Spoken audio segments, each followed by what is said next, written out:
You know what's funny about LA is that you can have a totally different life experience based on which neighborhood you live in. I myself am more of a West Side beach bum, but what about people who live in, let's say, the Valley? Today, let's take a 20-mile trip, or should I say, over an hour with traffic, over the hill and far away. Studio City is a neighborhood in Los Angeles named after the silent film studio lot that was established here in the 1920s, which is now known as Radford Studio Center, or more simply, CBS Studio Center. Some of our most classic and iconic TV shows have been filmed here, including, but not limited to, Gilligan's Island, The Mary Tyler Moore Show, Seinfeld, Leave It to Beaver, Family Feud, Parks and Rec, Boy Meets World. I can go on and on. The Studio Center has 18 sound stages and over 200,000 square feet of office space. And of course, Universal Studio Hollywood is right around the corner. So basically, from the outside, it seems like this whole neighborhood is meant for TV. I mean, even outside the studio lot, the houses here could easily be movie sets. Like this one right here. Hey, I wonder what their story is. Here's the story. I love how in, let's say, London, a historic landmark is considered Westminster Abbey, but here in LA, a historic landmark is considered the Brady Bunch house. Here on just a random street in Studio City. Fun fact, they claim it's the second most photographed house aside from the White House. The Brady Bunch house has been a Los Angeles landmark. You do have to be careful when you're over here near the Brady Bunch house because security is tight. Not only are there cameras everywhere surrounding this house and neighborhood, but last time I was here checking it out, there was a security van right outside the house. I felt uncomfortable going anywhere close to it. So I think my time here is limited. Gotta get out of here. Man tased while vlogging at the Brady Bunch house this evening on Friday Night News. Goodbye, Brady's. How cool is it, though, that all these years later, the Brady Bunch house still stands? And it was renovated by HGTV for the interiors to actually look like the Brady Bunch house. Because, you know, the interiors of TV shows are usually filmed on sets. If only they had, like, Airbnbs that you can just stay at the house. Now that would be awesome. One famous TV home that isn't still standing though, sadly, is the Malcolm in the Middle house here on Cantura Street, which has been knocked down. And it is a shame because in this show they actually filmed both the exterior and interior of the house rather than primarily in a studio. This is what it looks like now. I actually can't believe it. The one house in this charming neighborhood they choose to tear down and modernize had to be that one. Money talks in LA. It's still pretty cool though. It's like, how many times did Malcolm and Reese and Dewey run down these sidewalks in this neighborhood in the show? This is why I love being in LA. It's like just walking on a movie set all the time. Oh shoot, and it's for sale? What? Zillow, what do we got? 4-bed, 4-bath, 3,200 square feet for $3.45 million.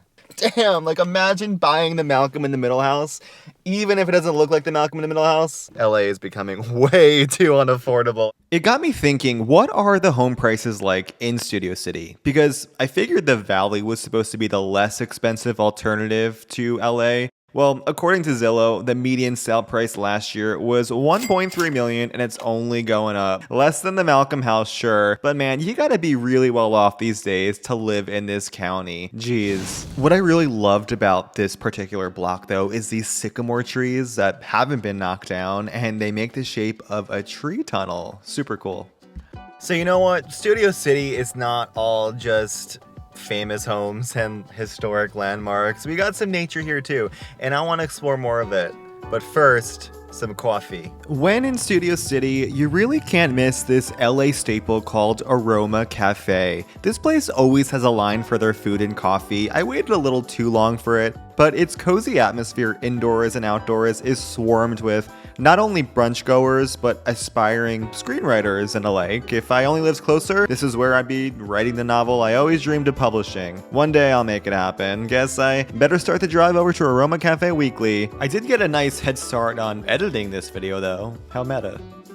I really like the vibe in here, and I swear I saw someone writing a script from behind. Studio City is also known to be the home of the most industry professionals in LA because of its proximity to studios and, you know, Aroma Cafe. And Aroma Cafe is right off of Ventura Boulevard, which runs through the valley and is a prime spot here in Studio City, known for sushi, dining, and shopping. There is the classic Bookstore, which opened its doors in 1938, and the movie house was an early attraction to the Studio City neighborhood. The old ticket booth and marquee is still standing, which makes it a historic landmark to this day. Lots of historic landmarks here in Studio City. Who knew? It is now a branch of Barnes & Noble, but the interior is less modernized and more Art Deco. And of course, I found myself in the entertainment section, skimming a few books about Hollywood history and the industry. Right next to Bookstore 2 was a cool little art gallery called the Van Eaton, and it's home to pop culture collectibles and original posters and art pieces that you can purchase for a pretty hefty price. Still pretty cool to just browse around though.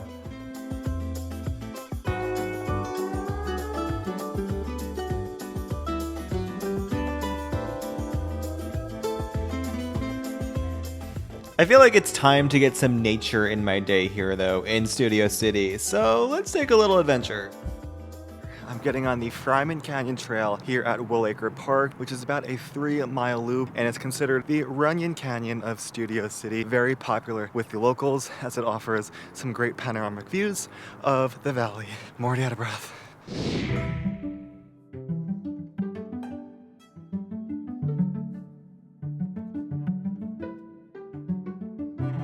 I don't know what's going on, but it totally feels like fall today.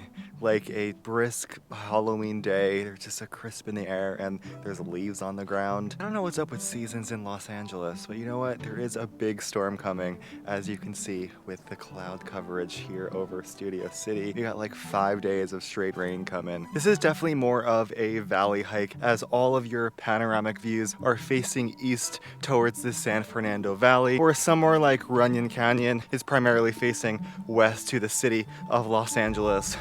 I'm out of breath. I've heard through the grapevine that many industry people do this hike on any given weekday, taking work calls. You never know, maybe your favorite film or TV show came to life right here on this trail. Hey Sal, I got a proposition for you. I want to knock down the Malcolm in the Middle house, rebuild it and modernize it, and then sell it for $3.5 million. What do you think?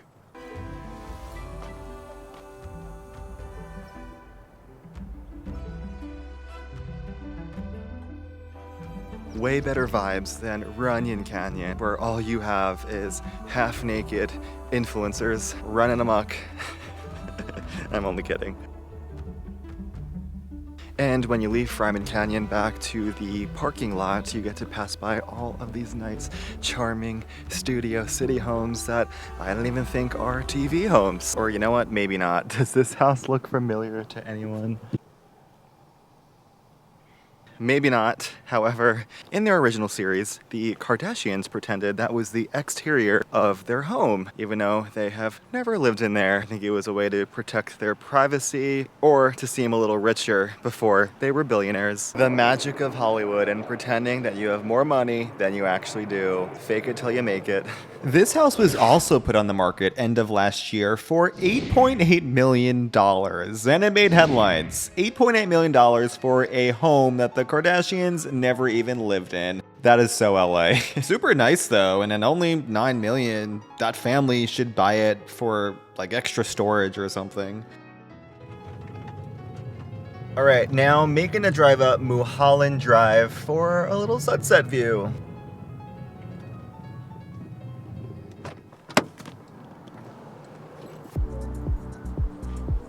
Here we are, the famous Mulholland Drive overlooking all of the valley and Studio City.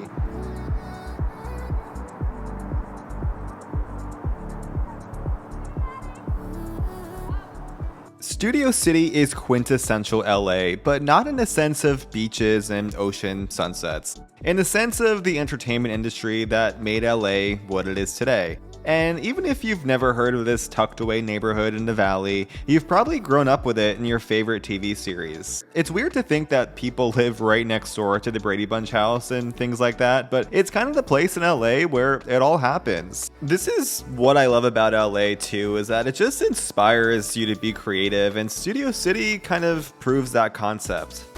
Look at those clouds tonight. We got some big rain coming to LA. You're way too expensive and homeownership is becoming less realistic, but you're still pretty, I'll give you that. You know what? I'm gonna get writing a screenplay at Aroma. I gotta make it somehow. I'll see you next time.